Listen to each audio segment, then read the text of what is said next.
Hello, and welcome to the Film First podcast. Today, we're here to watch GoodFellas. My name's Tyler. I'm here with David and Mason, if you want to introduce yourselves. How's it going, guys? Yeah, here to watch GoodFellas.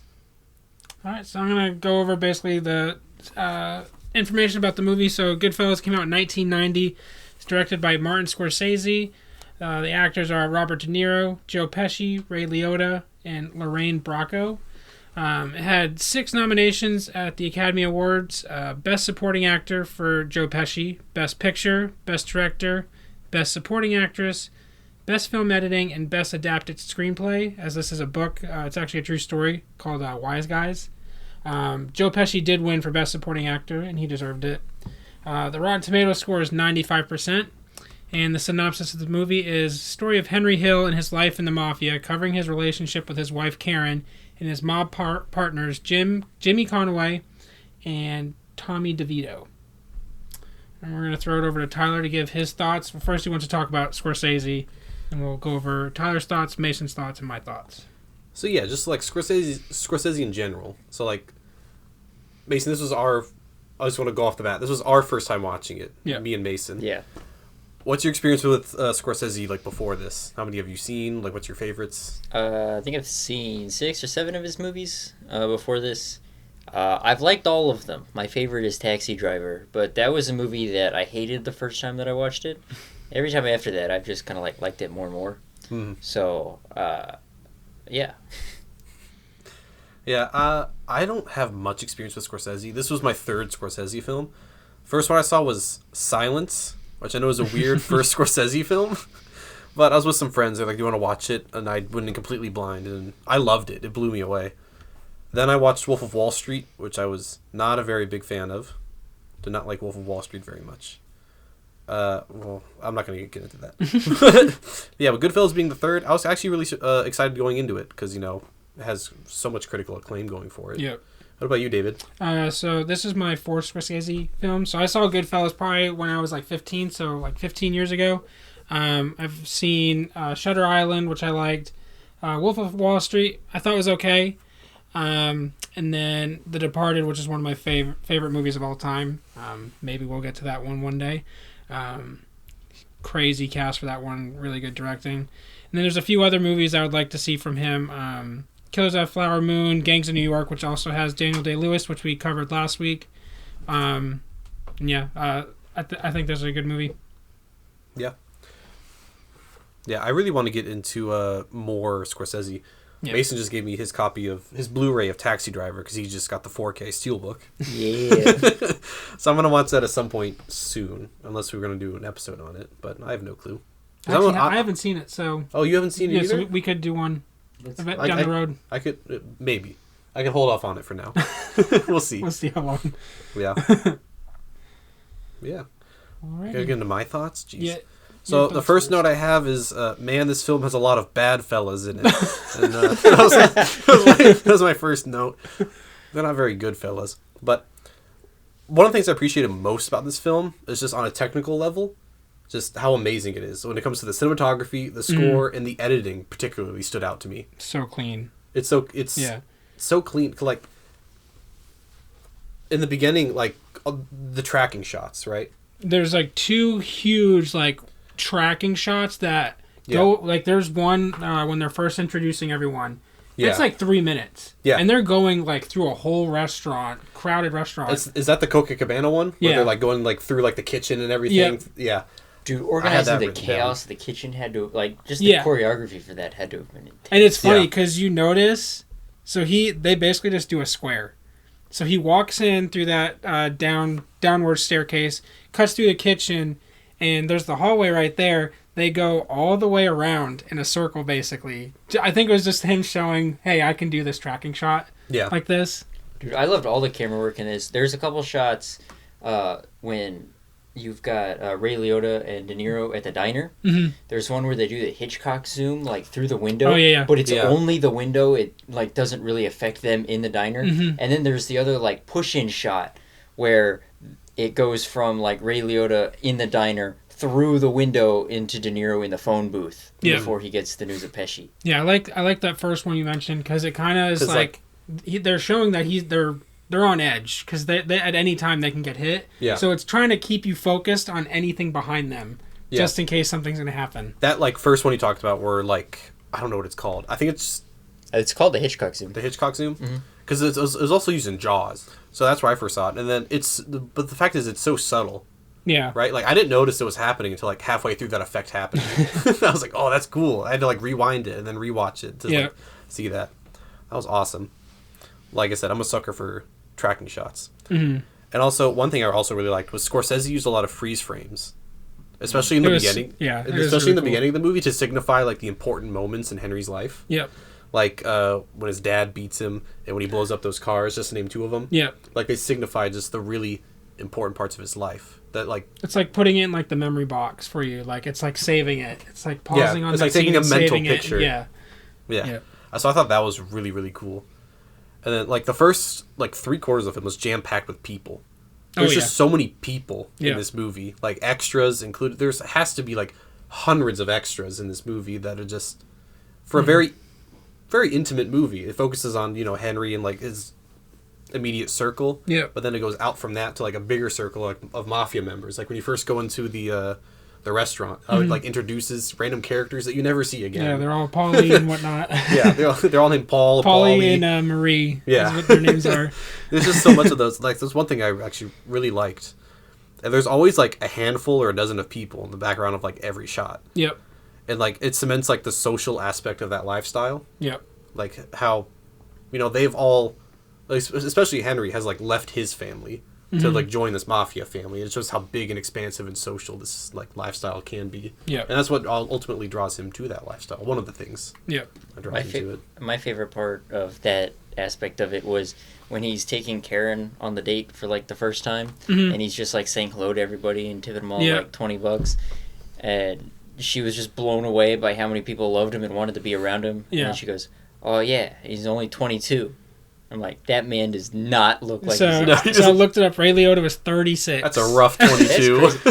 I gotta say, I was really impressed with Ray Liotta in this, mostly because I realized I've never seen a movie with Ray Liotta in his prime. Mm-hmm. I've always seen him as that stereotype, oh, we need somebody to play a mean gangster in a movie. Yeah. Let's get old Ray Liotta. Yeah. Yeah. So it's always, like that. Like B-Movie. Or Cocaine Bear. Cocaine Bear, yeah. Yeah. So this was the first one where I like actually got to watch him do his thing, and I was like, "Holy!" What else has Ray Liotta been in besides the ones we just named? Because I think he was in the B movie. I don't really think it needs to be anything else. I don't think the B. We need it. Have you seen the B movie, David? No, Let's go. Let's go. All right. I'm changing my pick for next week. It's the B movie, but Ray Liotta. I want to say, my first film I've ever seen him in might be embarrassing, but I want to make sure that it's right. Because Ray Liotta, he was also, I think he was in, was he in Call of Duty Black Ops 2? Yeah, he's in one of the games, yes. Yeah, he was in the zombies like mode for like Mob of the Dead, where he played like one of the gangsters in there, which I thought was really cool. That may be the first time I've ever heard him speak. Was in Call of Duty Zombies. Was he in that live action Yogi Bear movie? Was he? I don't know. Because if not, I think the first thing I may have seen him on screen is Cocaine Bear. Really? I think so. I saw him like, oh, that's Ray Liotta. And that's like, what, his final film before he passed? Yeah, so not true. No? It may have been the last one that he filmed, but it's not the last one. There's a movie coming out later this year called 1992 or something like that. Yeah. And he's in that. Is he like a major character or like a side character? Do you know? I think he's a major character. The trailers make it seem to be. It's about the Rodney King riots? Yep. The LA riots. Yeah, and one of the main character kind of gets trapped in between Turf War or whatever it is, and Ray Liotta's the head boss. So he was in Field of Dreams. That was his like first big role. He was Shoeless Joe Jackson. So that's a good baseball movie. If you guys like baseball. Makes sense. He was not in the live action Yogi Bear, which is very disappointing to me. Muppets from Space, Hannibal. Oh hell yeah. Blow. Couple episodes of ER. Was he in one of the GTA games? Yep. It was like a side character? GTA Vice City. One of the best GTA games. He was in Wild Hogs. That's the first thing I've seen him in is Wild Hogs. He was also Bubble Poppin' Leader in SpongeBob SquarePants. He did the voice for it. Let's go. That's pretty much it. I mean, he didn't. So definitely Wild Hogs, then Cocaine Bear. I saw him in. Those movies for him. Anyway, yeah. So getting back to it, the first 3/4 of the film, there's lots of, like I said, there's so many people. There's so many people in that first 3/4 of the film. In the last last quarter of the film actually, it's so lonely and sad. Like the music, I feel like the score is pretty good. Yeah, the score also reflects that. At the beginning, it's all the songs are very happy and go lucky, just because that's what Henry is, and it slowly descends. Don't they use Rolling Stone songs or at least that era of rock? Yeah, toward the end of it, which I thought was actually really really cool. And one thing I also noticed when there's cuts, there's a lot of matching shots. Mm-hmm. It'll cut from, you'll see two characters walking toward the side of the screen. Then it'll cut to a new scene, but they're still walking toward that same side of the screen. Yeah. So it feels like a continued shot. Yeah. Which is just so cool. It's such a cool aspect. Yep. Yeah, it was pretty good. I am not a fan of mob movies generally. Me either. Yeah, you guys types. both aren't. Yeah. Right. Yeah. I live by the philosophy. It's kind of flawed, but I kind of live by the philosophy that most people who really like a genre between gangster and westerns, because I feel like the gangster movie kind of overtook the western. Mm-hmm. Yeah. You kind of end up in one of those two camps, and I'm typically more of a western guy. I am as well. And so that's what's funny with us doing There Will Be Blood last episode. I'm flipped. I like gangster mob movies more than I like westerns. Besides some classics. So that's why this one was interesting to pick. Not only because it's one of the highest rated films of all time, but just because Mason and Tyler both don't enjoy mob movies so much. I've barely seen any mob movies. I saw the first Godfather. Mm-hmm. Other than that, I really don't know if I've seen it. Well, I was surprised when I watched this because I liked it a lot more than I thought I was going to. Good. It's one of those things where I'm not a big fan of the fantasy genre, with Knights and Dragons and all that. Yeah. But every now and again, I'll watch something like Lord of the Rings or House of the Dragon, and I'll be like, damn, I get it. Yeah. But it's really just for that specific project. And watching GoodFellas, it had me right from the start. Mm-hmm. As soon as for as long as I can remember, I always wanted to be a gangster. That's one of the most iconic lines. Yeah, I was like, oh, that's where that's from. I'm hooked. Yeah. So that brings me to some of the stuff I didn't like about this film. Mm-hmm. So I have a vendetta against, I don't like voiceover narrations in films at all. I can't think of one that I think is really, really good. I don't know. It just takes me out of it. That one gets a pass from me. That's the only one I can think of. The original cut of Blade Runner had narration, and that was awful. This movie, I don't know. I feel like narration just takes away from the natural storytelling that can be there. That's just my opinion. Yep. But it just kind of took me out of it a little bit. And also, I have this thing where it's hard for me to get into a movie and like a movie if I don't like any of the characters, as people. Yeah. And like I said at the beginning, these are all bad fellas. Yeah. They're not good people. You weren't rooting for Joe Pesci? No. He shot that dude in the foot, and I was like, I would have done the same thing. And then that dude talked shit to him again, and then he shot and killed him. Yeah. Exactly. Dude didn't learn his lesson. God. Speaking on that real quick before I love when Ray Liotta goes over to him and he goes, he's dead. And Joe Pesci goes, good shot. Yeah, see? Good shot. Yeah, so it's hard for me to like a film if I don't like the characters. That's just a... That's fair. That's There's just nothing a to thing. root for, yeah. There's nothing to root for. And, I don't... It makes me not care as much about them as I could. Even if there was just one redeemable character that I got to see, go through to the end. Yeah. I think I would like it a lot more. But it's just the fact that I didn't have anyone to root for. Because even the wife, she gets corrupted. Yeah, she gets corrupted very quickly. Yeah. At first, she's kind of indifferent. She doesn't really know. She thinks he's a construction worker, as he tells her. And then she starts to notice, I don't know if that's correct. And then once he starts seeing girls on the side, she hates him, but she can't. She's just attracted to him. She can't leave him. Yeah. And then once he starts bringing in big money, she's doing it too. She's supplying it. Yeah. I do have a counterpoint to you saying that you have a hard time getting into a movie if you can't like root for one of the characters, like you just don't like them. I like to root for their downfall. So like the whole movie, I'm waiting for each one of them to get their like comeuppance.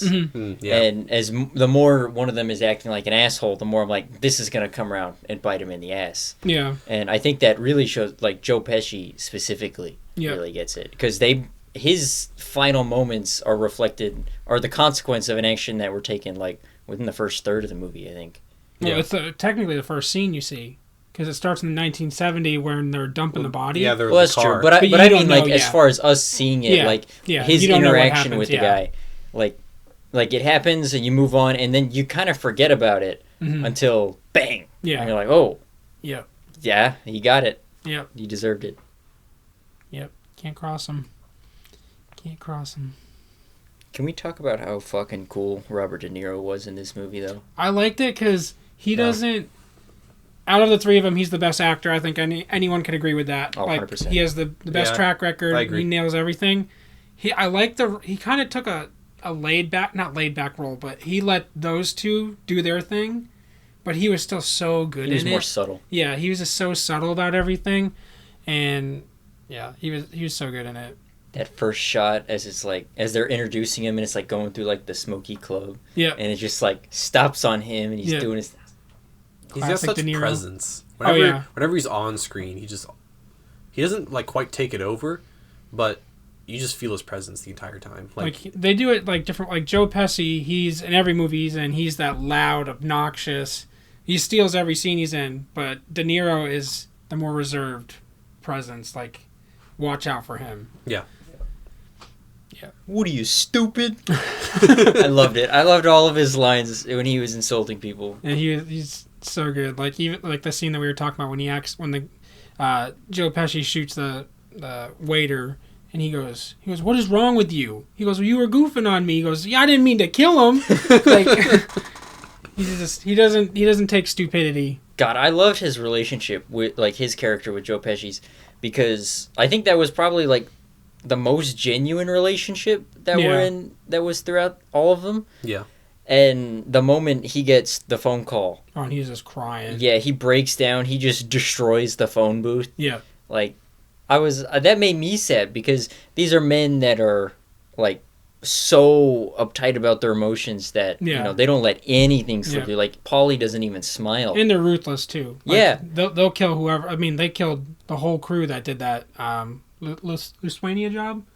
They killed everyone except for Henry and Tommy. Yeah. And then so when he gets the phone call and he starts breaking down, you're like, oh, they actually do care about people. Yeah. It was just like, damn. Yeah. The one person this man cared about, and yep.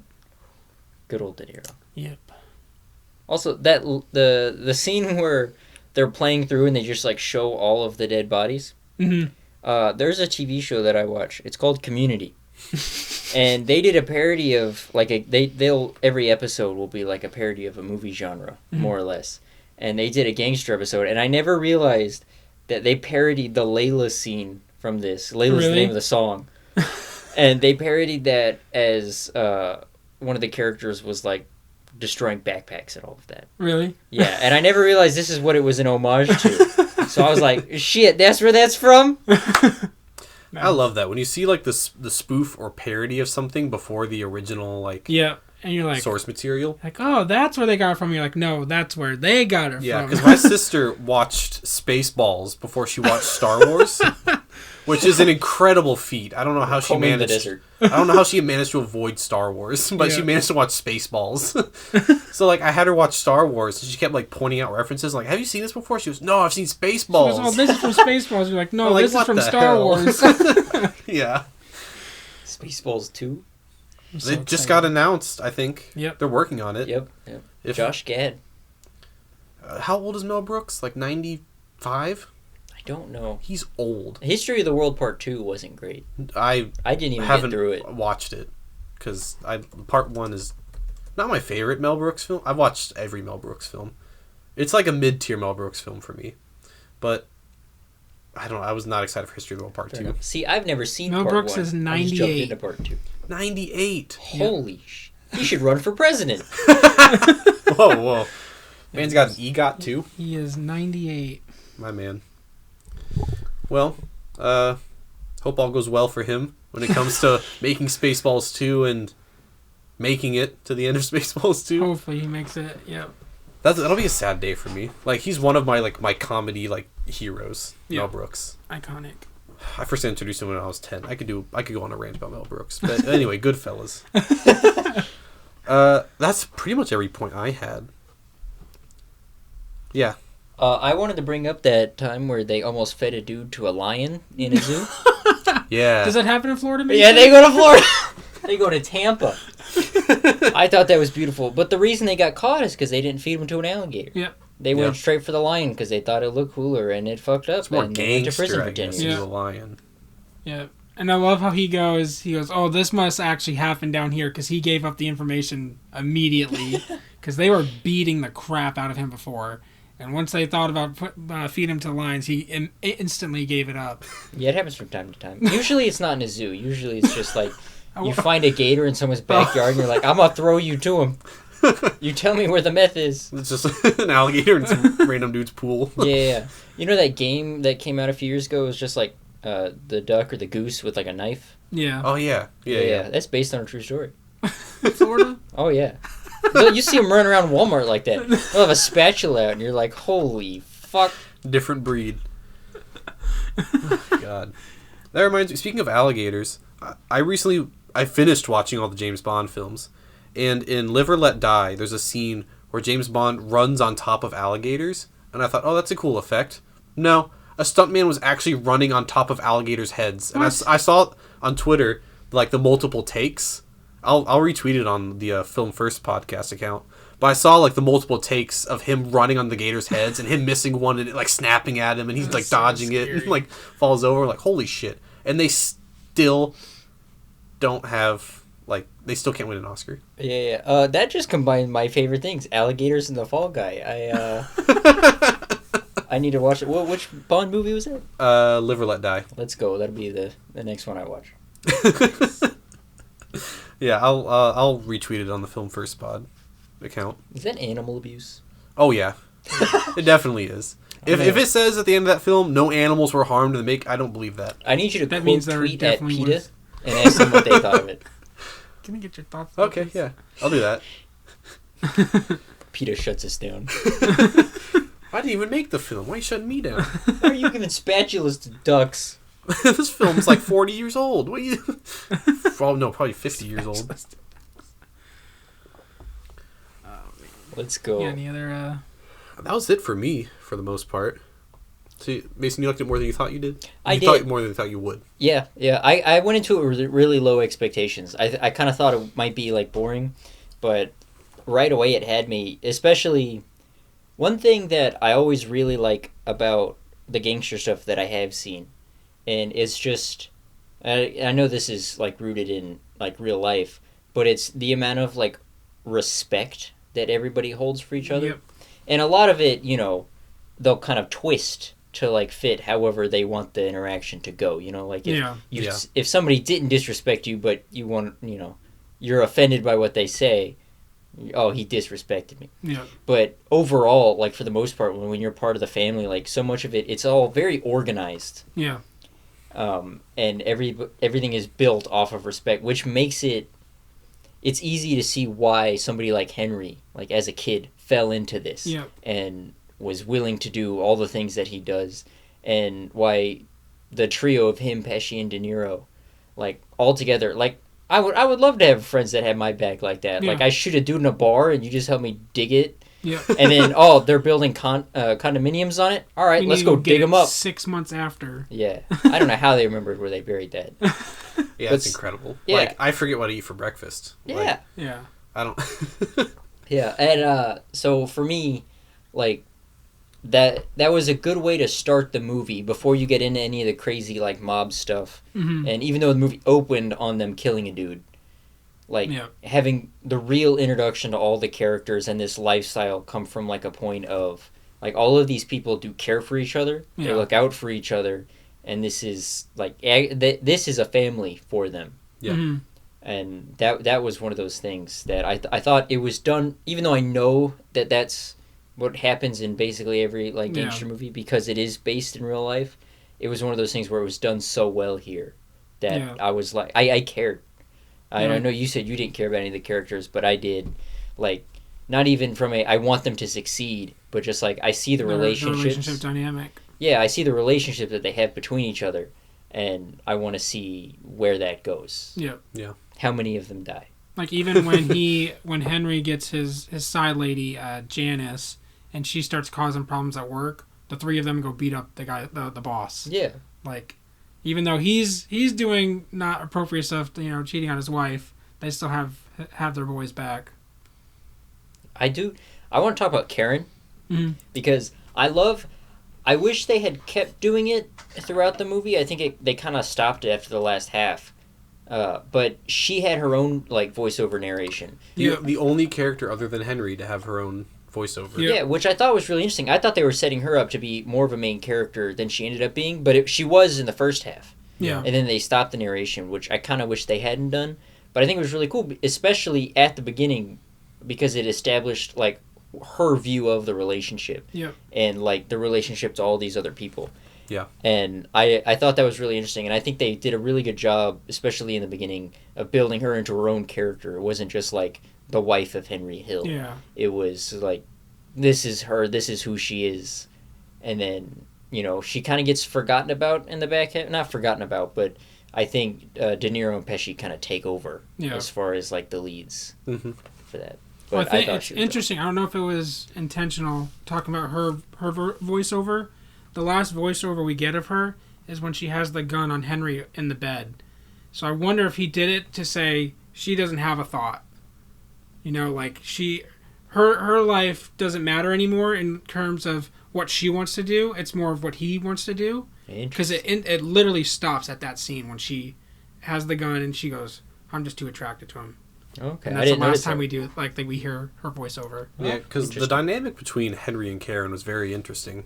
Because at first, like, Henry wanted nothing to do with her. Yeah. But then once he saw that she had the guts to, like, stick up to him and, like... in front of everybody. In front of everyone. And had, like, the power and the presence to, like, be like, no, fuck you.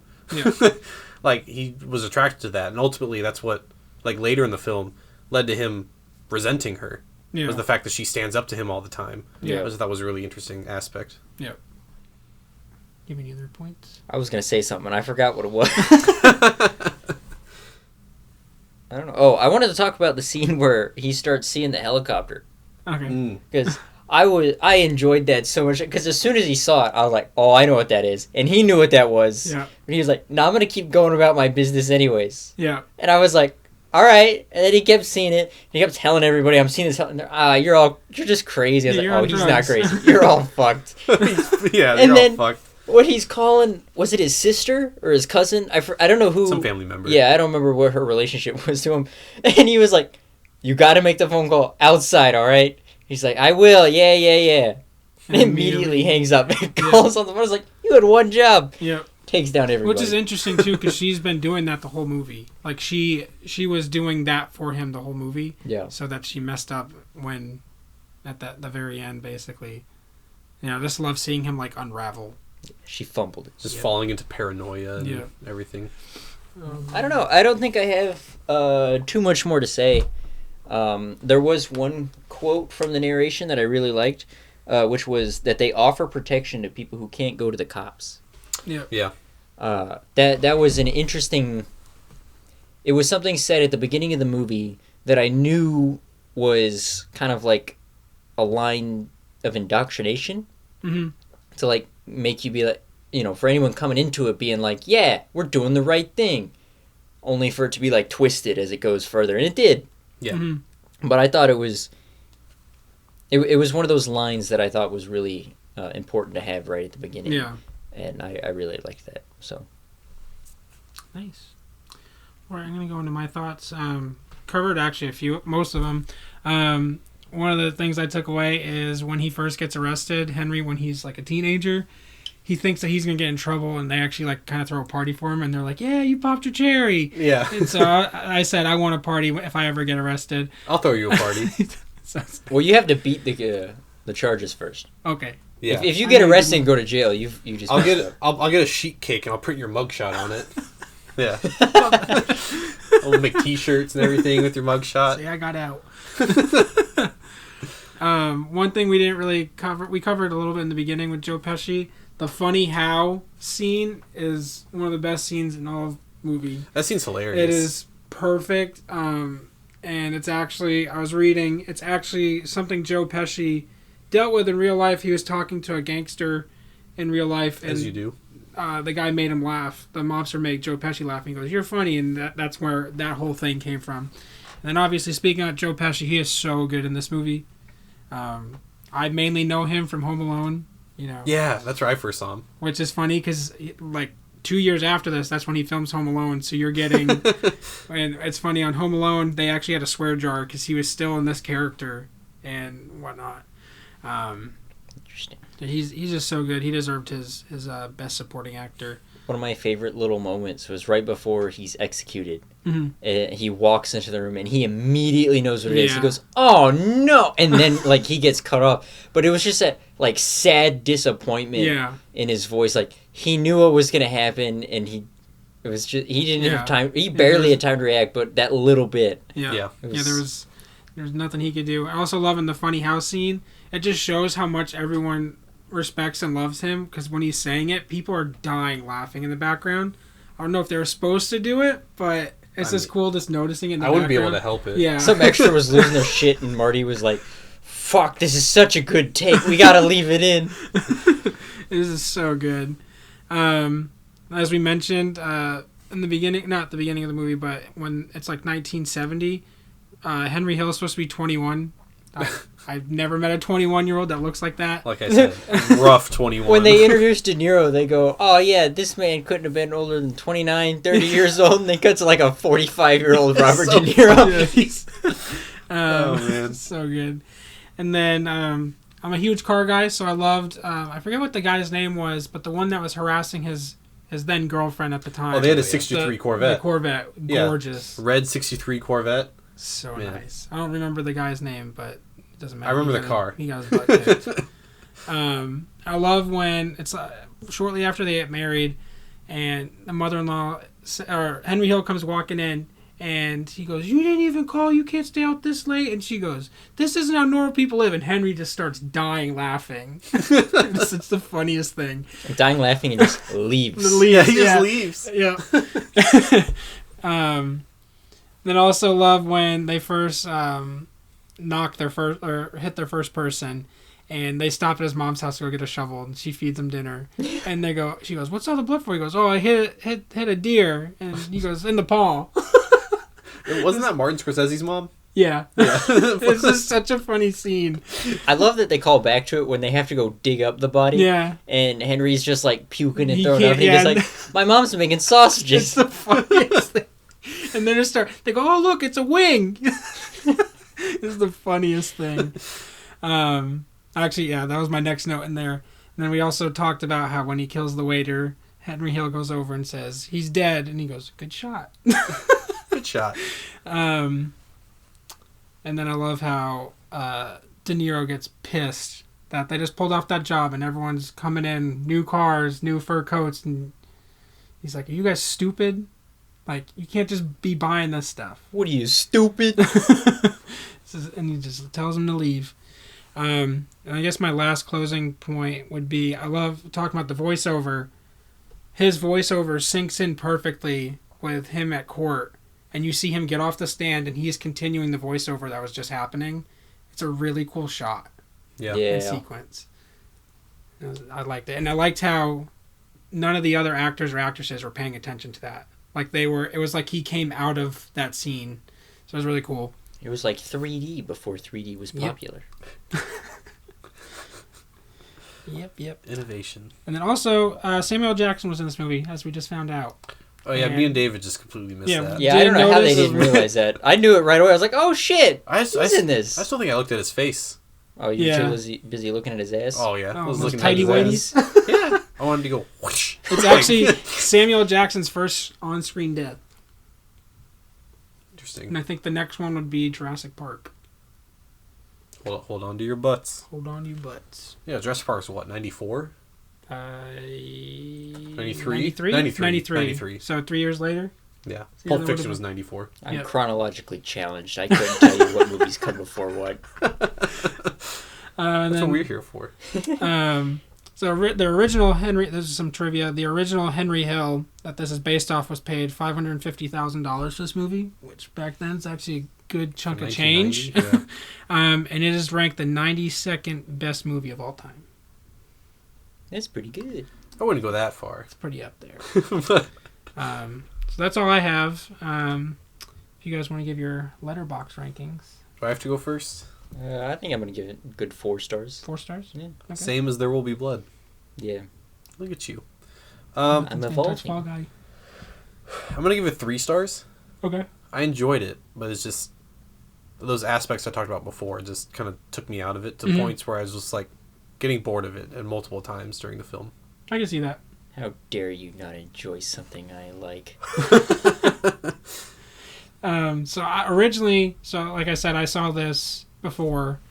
I originally gave it 4.5 stars. That's when I saw it like 15 years ago at least. And that is the only time I had seen it before watching it again today. Oh, damn. I'm going to drop it to 4. Makes sense. Yeah. I think I was on the hype train back then. But Yeah. still a really good movie. It's one of my favorite I mean, mob a movies. 15-year-old watching this movie, I mean... I guess you they're could gonna say love he it. fell victim to mob mentality. Oh. I'm going to get whacked. I'm going to get whacked. Let's Yeah, go. that's my updated score. And if you guys ever want to look at our letterboxes, they're in our link tree. Yeah. We have links to all of them. Yeah. Speaking of letterboxes, can I talk about some random movie that I watched this week? Yeah. Oh, Because of I watched course. some weird shit today. Of course. So I watched a movie called Time Addicts. Okay. Yeah, Time Addicts. Never heard of it. No, You can I stream it didn't. on Peacock. I don't know if it was a BBC thing or if it was an Australian thing. But it's a movie about these 2 junkies who go see this the dealer that they're like indebted to, and he basically gives them a job to like clear their debt. He goes, you break into this house, you steal these drugs, and you bring it back here, and we're even. And he goes, don't try the drugs. So they get in there, they're sneaking around the house, and of course one of the junkies is like, yeah, I'm gonna do this drug. Hell yeah. And then he gets sent back in time to 1995. What? Does it take place in, like, current day? Yeah. And then so his friend is trying to figure out what's going on here, and then she meets a future version of herself. So she also does the drug. Hell yeah. Gets sent to the future. It was like 2050. What? Yeah. This movie was absolutely insane. It was one of those things where it was such a great concept, and like I was looking at like the director and everything, and it was his first feature film. Damn. Which was even more impressive because he wrote it. And like, is it the greatest writing I've ever seen? Fuck no. Is the greatest directing I've ever seen? No. But like as a first feature, I thought it was pretty good. What a And, ride. Yeah, like the concept wise was really good. The lead actress did a really good job. And it was one of those things where it was weird. And at one point her friend impregnates her mom with her. And oh yeah, spoilers for this. And then I don't think this was on anyone's watch list. probably It's not. definitely not And then they mine. find out that the guy hunting her is her child that she abandoned, that she gave birth to and just kind of like gave it up. Mm-hmm. And so he was trying to like hunt her down for some reason. I don't know if he was trying to kill her or kidnap her. But yeah. So it just got really weird. It got really emotional at one point. I thought she was gonna have to deliver the baby version of herself because her mom went into labor, and I was like, oh, is this? Oh no, that's she's just giving her. crazy. She's giving her time crack and sending her back to 1995. Oh, that baby's gonna be fine. I want to do time crack. I want to do time crack too. Imagine going back to, like, I don't know, 1650 or something. Yeah. Well, the best friend at the very end of the movie, he like takes it one last time, gets sent back to like the early days of America. Shit. Yeah. I wasn't far off. Yeah, I know. He's back there, but he's like a typical junkie. He's got like the tattoos like all over his like face and arms and everything. Yeah. And like there's a shot of him like in like the clothing of the day, but he's still got like these really like dirty white sneakers from present day. And the way he's like she's reading this letter that he wrote and like preserved for her, like Doc Brown in Back to the Future. Yeah. Mm-hmm. And he's using like slang from today. Oh, it was funny. I was dying. It was such a good movie, but it was weird as shit. I'll have to check that out. Yeah, it was like a low budget thing. There was only like 5 actors in the movie. It was one location. It was this house that they were in. Mm-hmm. And every time they time travel like where they are there in the house, but at different points in time. So like they just similar to like a Back to the Future kind of thing. Yeah, like yeah, but it was just the one set. Mm. So they just redecorated it over and over, and it was, or maybe they had multiple things, but I'm assuming this low budget. They shot everything in one, tore all the decoration off, put the new one up, and then filmed that. Yeah. But it was, for a first feature, and for as low budget as I assume it was, I didn't look it up. But I was very impressed. It was goofy as hell. I loved it. To check that out. Yeah, Nice. Time Addicts. Time addicts. What you been watching this week, Tyler? Well, like I said, I finished my James Bond marathon. Yep. I watched 27 films in 30 days. Favorite Bond? My favorite Bond is From Russia with Love. Nice. Favorite James Bond actor? Oh, Sean Connery. Nice. Connery, Craig, Brosnan. That's my top 3. Fair enough. Yeah, From Russia with Love is my favorite Bond film. Least favorite was Thunderball. I hated Thunderball. If you want to know the rest, go to my Letterboxd. I also watched GoodFellas, of course. I rewatched Showgirls, which is a movie I absolutely adore. Good old Verhoeven. Good old Verhoeven. I also watched I, Tonya, which is just a casual rewatch. Really like that movie. It's one we almost did for Film First. One I almost picked. And also, I'm starting the X trilogy. I just watched X. I'm going to watch Pearl probably sometime this weekend. I don't know when. Then I'll come see Maxine at some point. Pearl is a very good movie. That's what I've heard. Yeah. Oh. I've not heard a lot of good reviews about Maxine, though. I've heard very polarizing things. Yeah. Yeah. Yeah. I like X and I like Pearl. So I'll definitely see Maxine, but I'm hearing very mixed things about Maxine. Yeah. I also, Such is the case with trilogies. Yep. yeah. I also watched Rear Window today. The Hitchcock film. Holy shit. I love that movie now. It's like, oh, it's so good. So good. I don't want to get... I might pick that for like an episode. Okay. It's because it's so good. But yeah, I really liked it, and it made me. I liked it so much. I wanted to go on a Hitchcock binge because of it. Well, so you got to be careful about Alfred Hitchcock because he is a thief of ideas.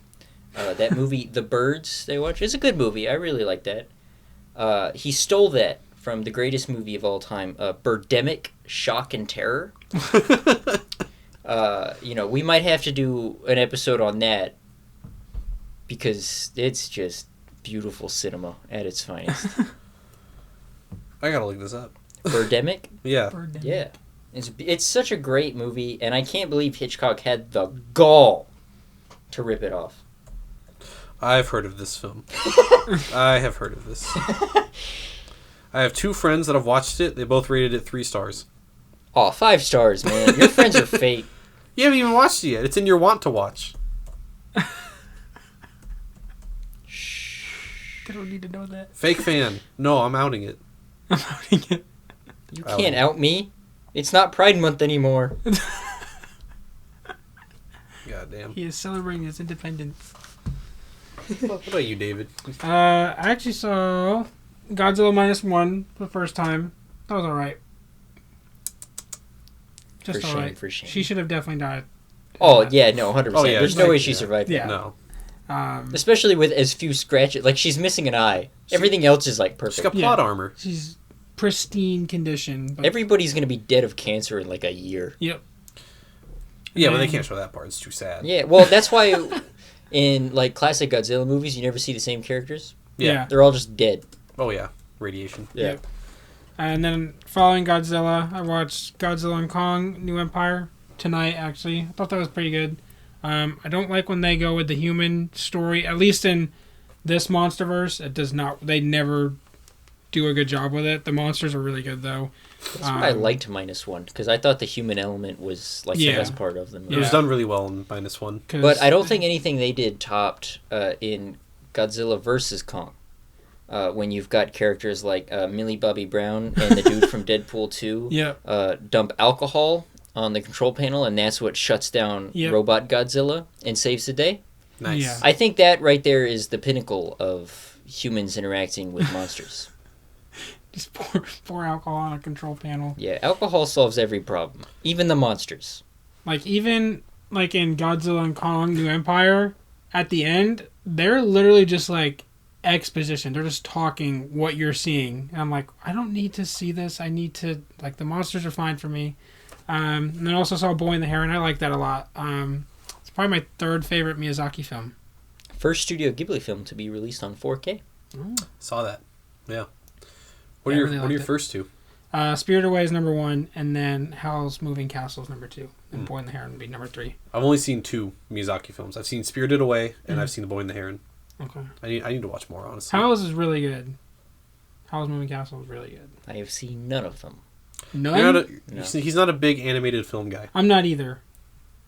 Interesting. It's like when I made you watch Paprika. Yeah. Well, I like Paprika. I Perfect really Blue. like... Perfect Blue was great.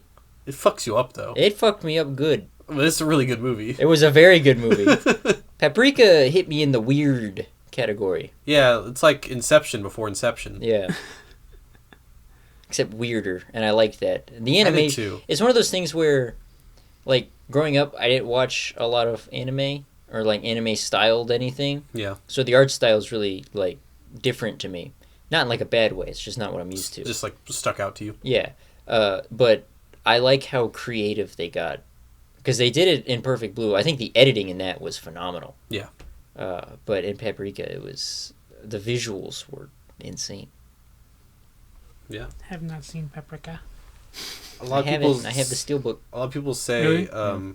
Chris Nolan took a lot from that to make Inception, because it's very similar plots, just done differently. It's the birdemic to the birds. Yeah. Yeah, similar in quality too. But yeah. All right.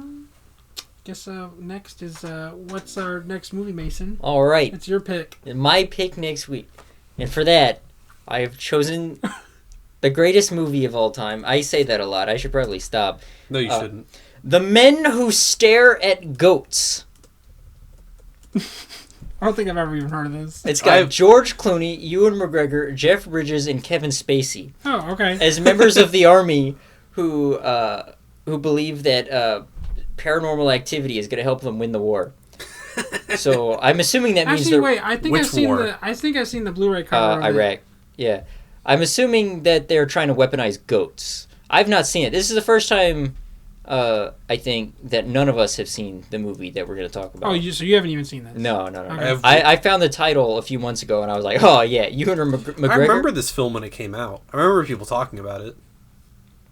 Let's see if this is the one I Look was at thinking. the cover has an actor. Yes, Has okay. all their So, faces yeah, and then I've a seen- goat. Yeah, Seen beautiful. Ooh, Rotten Tomato scores 51%. IMDb scores 6.2 out of 10. Average But rating David, on it's gonna Letterboxd be goofy as shit. 3.0. It's gonna be a nice. 94 minutes, nice and short too. Yeah, I know. I hate Yeah, these long ass movies. Because we've had 2 movies, both serious, you can kind of consider them dramas, both 2.5 hours long. Like Yeah, both really Mini heavy, movies. really yeah. depressing. Yeah. No, let's watch Men Stare at Goats. so yeah, Men Who Stare at Goats. Then we actually have a week in between that and Deadpool 3, which we'll do in 3 weeks from today. What are some of your favorite mom movies? I guess you could kind of consider Departed one of them. Kind Departed's of. a good one. Departed is so good. Godfather, I like, obviously. Godfather 1 and 2. Godfather 3, we don't really talk about. Never seen any of them. Really? I've seen the first one. I have the Blu-ray box set. If you would ever like to I borrow actually still it, have that go. too. I'm hiding that from you, Mason. You're not getting it. But yeah, I feel like, especially if there's huge gaps in like last time you watched it, especially I was a teenager when I watched it. I have different opinions on life and stuff than I did back then. Yeah. So you have more context just for your life in So general. what I'm hearing is maybe you should rewatch Solo, and maybe. no, your because I opinions watched it have as a changed on full-grown adult. it. Yeah, but it's been like 6 years. I'll give it another watch. Let's go. I'm not gonna enjoy it though. Oh, you're going in with predetermined. You're going into it like expectations. Jacob. I'm lowering. No, my you're going into it expectations. like Jacob. Yeah, We don't mention his name here. he gave too Solo late. 3 stars. Are you? Fuck. Oh my god. I knew I liked this guy. Oh man. Yeah, I don't.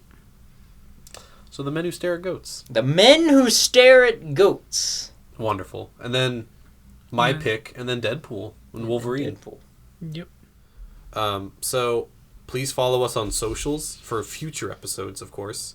I run the socials, so I'll be posting on Twitter, I guess X, and Instagram. And you can follow for memes. Yep. Memes. Memes. That's what my aunt actually calls them. Let's go. Memes? Like, not even as a joke. That's what she calls them. Yeah, sounds about right. She goes, "What's a meme?" I said, "That is a grandma." Meme. Meme. All right. Goodbye.